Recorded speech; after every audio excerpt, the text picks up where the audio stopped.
वणी नगर परिषद सार्वत्रिक निवडणूक 2025 येत आहे. येत्या 2 डिसेंबरला त्याचं मतदान होत आहे. शिवसेना शिंदे गटातील तरुण तरडफदार नेतृत्व असलेले कुणालबाबू चोडी आपल्यासोबत आहे. दिशा आणि धोरण असं आहे का दिशा ही विकासाची आहे आणि वणीचा एक सुंदर स्वप्न आम्ही बघत आहोत. त्याला परिपूर्ण करण्याचा ध्येय आम्ही घेऊन चालत. आता त्या स्थानिक लेवलवरच्या ज्या समस्या असतात, पाणी आणि शिक्षण, त्याच्यावर तुमचं काय अजेंडा आहे? पाणी व शिक्षणाची समस्या खूप दिवसापासून म्हणजे खूप वर्षापासून मी म्हणणार वणीला भोगावी लागत आहे. कोणाचीही सरकार आली तर लोक म्हणतात की आम्ही पाण्याची ही व्यवस्था करू, शिक्षणाची ही व्यवस्था करू, पण ते मुद्दे आजही जसे तसेच आहेत.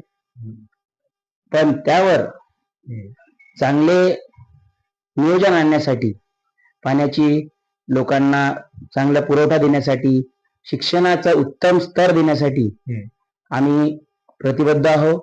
आणि मला हे सांगण्यात खूप आनंद होईल की शिक्षणासाठी लागणारा खाता किंवा संशोधन खाता हेही आमचे एकनाथजी शिंदे यांकडे आहे, हे शिंदे गटाकडे आहे. तर त्यात त्यांनी सांगितलेलं होतं त्या दिवशी की ते निधीची काही कमी वणीला होऊ देणार नाही. तर त्यासाठी त्यामुळे आता वणीकर तुमच्याकडनं अशा अपेक्षा करू शकतात. ज्येष्ठ नागरिकांसाठी काय कार्य आणि दुसरं जे अतिक्रमण किंवा पुनर्वसनाचं तुमचं काय धोरण आहे त्याच्या संदर्भात? काही दिवसापूर्वी संजयजी राठोड इथं आले होते. ते पुनर्वसनाबद्दल त्यांनी चांगलीच माहिती लोकांना दिली की बाबा जे लोकांचे कायम पट्टे आहे त्यांना ते म्हणजे त्यांना ते त्यांच्या मालकीचे होईल. व ज्येष्ठ नागरिकांसाठी अजून एक चांगली बाब आहे की बाबा नाना आणि पार्कचे निर्माण प्रत्येक प्रभागात होणार, हेही त्यांनी त्यांच्या भाषणात सांगितलं होतं. आणि हेच म्हणजे वणीच्या विकासाचा हेच विजन घेऊन आम्ही चालत आहोत. आणि ज्येष्ठ नागरिकांसाठी किंवा असे पुनर्वसनाचे कार्यक्रम आता यावेळेस आपण वणीकर जनता बघताय की शिवसेनेने तरुण तडफदार उमेदवारांची फौज उभी केलेली आहे. आणि तरुण तडफदार उमेदवार म्हटल्यानंतर अनेक विषय येतात. रोजगार येतो, क्रीडा येतो, संस्कृती येते. आणि क्रीडा, रोजगार, संस्कृती या विषयाच्या अनुषंगाने आपण काय सांगणार? जे क्रीडा व सांस्कृतिक कल्याणाचा जे प्रश्न होता, तर त्याच्यात कसं आहे की आम्ही जे नेमकं नगर अध्यक्षाचा जे कॅन्डिडेट दिला आहे तो त्याचा सुद्धा बॅकग्राऊंड हे क्रीडा क्षेत्रातून आहे. ते VCA चे खेळाडू आहे. आणि तुम्ही बघत आहे की आमचंही योगदान क्रीडा क्षेत्रात खूप जास्त आहे. तर जे क्रीडा करणारे म्हणजे जे खेळणारे जे खेळाडू आहे वणीचे, त्यांच्याशी आम्ही चांगले परिचित आहोत. त्यांची समस्या आम्ही जाणून घेतलेल्या आहे.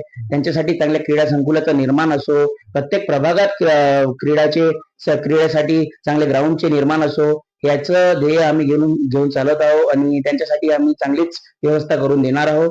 आणि सांस्कृतिक कार्यक्रम आम्ही प्रत्येक प्रभागात आम्ही सांगितलेलंच आहे की आम्ही समाज भवनाचा निर्माण करू.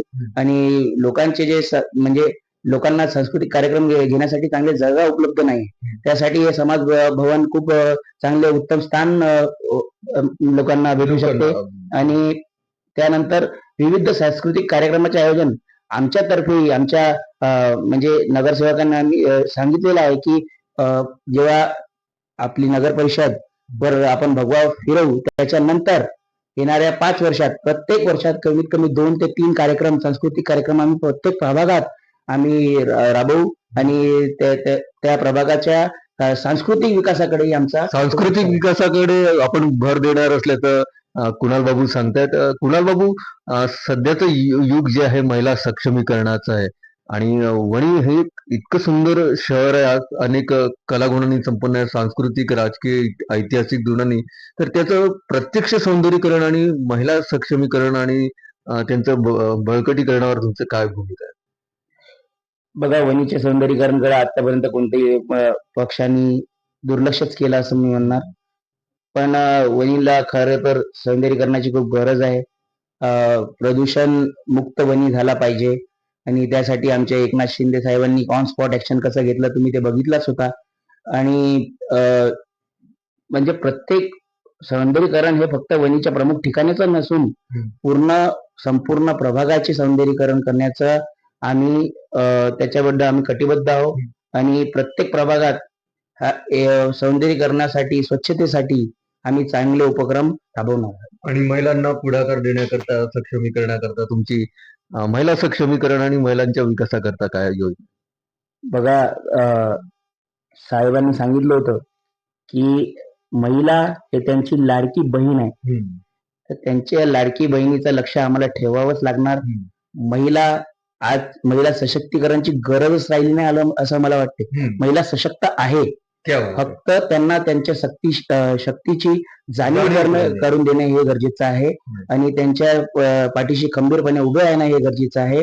तर प्रत्येक वार्डात प्रत्येक प्रभागात महिला ही सशक्तच आहे, पण त्यांना आम्ही त्यांच्यासाठी जे काही आम्ही गव्हर्नमेंटचे जे स्कीम्स आहे ते त्यांच्यासाठी कसे आम्ही इम्प्लिमेंट करू शकतो. साहेबांनी त्यांच्यासाठी जे केलेलं आहे ते लाडकी बहीण योजना असो किंवा साहेबांनी सांगितलं होतं लाडकी बहीण योजना मी कधीच बंद पडू देणार नाही.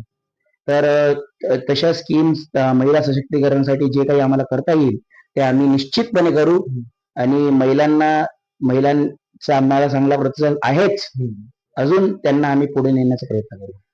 तर ऍडव्होकेट कुणाल बाबू, आपण आपल्या वणीकर जनतेला काय आवाहन करू इच्छिता? मी समस्त वणीकर जनतेला हे आवाहन करतो की 2 डिसेंबरला सकाळी 8:30 ते 5:30 वाजेपर्यंत मतदान होणार आहे.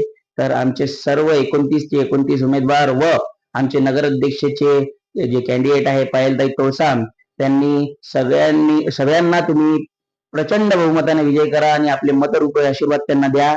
आणि शिवसेनाचा भगवा झेंडा आम्ही नगर परिषदेवर निश्चितपणे फिरवणार, हे एकच आमचा लक्ष्य आहे. धन्यवाद.